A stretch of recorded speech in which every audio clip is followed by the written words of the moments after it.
Prepárate porque estamos a punto de abrir un libro que desafía todo lo que creías saber sobre la Biblia. No estamos hablando de una simple traducción o una versión alternativa. Hablamos de la Biblia etíope ortodoxa, la colección de textos bíblicos más grande, y para muchos, la más misteriosa del planeta. Mientras que una Biblia protestante tiene 66 libros y una católica 73. El canon etíope supera los 80, y algunas de sus versiones llegan incluso a más de 90. Pero, ¿qué contienen esos libros extra que la hacen tan diferente? Aquí es donde la historia se vuelve realmente interesante. El canon etíope incluye textos que fueron descartados, olvidados o considerados apócrifos por el resto del mundo cristiano. El más famoso de todos es el libro de Enoc, un texto antiguo que habla de ángeles caídos,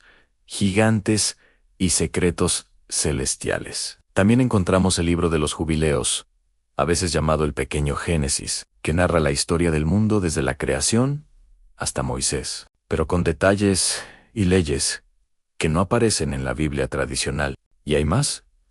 El Pastor de Hermas, la Ascensión de Isaías, y otros textos que abren una ventana a una visión del cristianismo que se desvió del camino que tomaron las iglesias de Roma y Bizancio. Entonces, la gran pregunta es, si estos libros eran conocidos en la antigüedad, ¿por qué fueron excluidos de las Biblias que usamos hoy? Para entenderlo tenemos que viajar en el tiempo, a los primeros siglos del cristianismo, cuando no existía una sola Biblia, como la conocemos. Había docenas de textos circulando, y cada comunidad cristiana tenía sus propios libros sagrados. En el siglo IV, las iglesias de Occidente, lideradas por Roma, comenzaron un largo proceso para decidir qué libros eran divinamente inspirados y cuáles no. Este proceso, conocido como canonización, se basó en criterios muy estrictos. El libro fue escrito por un apóstol o alguien cercano a ellos. Su contenido teológico estaba en línea con la doctrina que se estaba estableciendo. Era ampliamente aceptado por las principales iglesias. Muchos textos, como el libro de Enoc, no pasaron el filtro. Se consideró que su contenido era demasiado fantástico.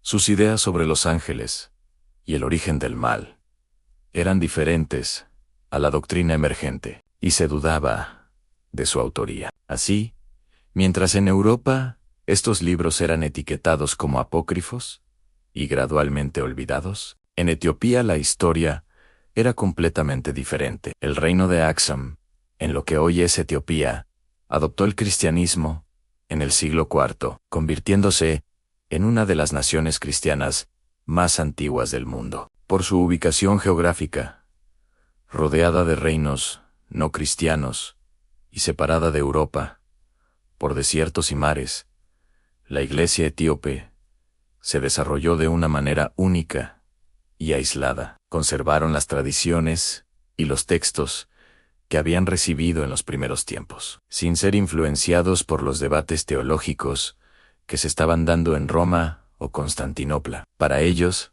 el libro de Enoc no era un apócrifo peligroso, era una escritura sagrada, citada incluso en el Nuevo Testamento, en la Epístola de Judas. Por eso, es importante aclarar un punto clave. La Biblia etíope no fue prohibida en el sentido de que un emperador o un papa enviara soldados a quemarla. Más bien, fue rechazada o no reconocida por otras tradiciones cristianas que establecieron su propio canon. Fue una exclusión teológica, no una persecución política. La palabra prohibida suena más dramática, pero la realidad es que simplemente siguió un camino diferente, y gracias a ese aislamiento, la Iglesia Ortodoxa etíope se convirtió en la guardiana de estos tesoros literarios. Durante más de 1500 años, monjes y escribas en monasterios remotos, escondidos en las montañas etíopes, copiaron a mano estos manuscritos, preservándolos de la destrucción y del olvido. Estos manuscritos no están escritos en latín ni en griego, sino en ge'ez, una antigua lengua semítica que hoy solo se usa en la liturgia etíope. Esto añadió otra capa de misterio y aislamiento. Durante siglos, el contenido completo de la Biblia etíope fue inaccesible para el mundo occidental. De hecho, el libro de Enoc se consideró perdido para siempre, hasta que a finales del siglo XVIII, un explorador escocés llamado James Bruce consiguió varias copias en Etiopía y las llevó a Europa. El impacto fue tremendo. Los eruditos finalmente pudieron leer el texto completo, que solo se conocía por fragmentos y citas antiguas. Descubrieron un universo de ángeles vigilantes que bajaron a la tierra, enseñaron secretos prohibidos a la humanidad, y tuvieron hijos con mujeres mortales en los gigantes o Nefelim, un tema que ha fascinado a incontables personas desde entonces. Hoy en día, el interés por la Biblia etíope está en su punto más alto. ¿Por qué?